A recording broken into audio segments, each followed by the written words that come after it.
মহাভারতের আমলে আমরা নল দময়ন্তীর উপাখ্যান সবাই পড়েছি। এবার নল রাজা ছিলেন একজন অতি উত্তম কুক, পাচক। হ্যাঁ, এবার এই নল রাজার মানে ভারতীয় রন্ধন সাহিত্যের প্রাচীনতম দলিল হচ্ছে নল রাজা বিরচিত পাকদর্পণম গ্রন্থ।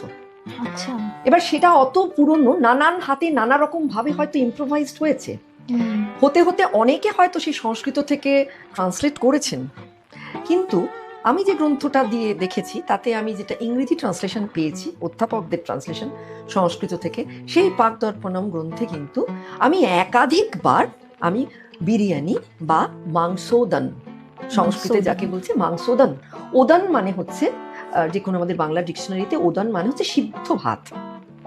আর তখনকার যুগে শালি ধান ছিল, শালি ধানের অন্নতেই বানানো হয়েছে সেটা, এবং সেই সিদ্ধ ভাতের সঙ্গে মাংস এবং নানাবিধ মশলা এবং সর্বোপরি ঘিয়ের একটা সুষম বন্টন, তার ফলেই কিন্তু অতি উত্তম একটা সুগন্ধি পলান্ন তৈরি হতো।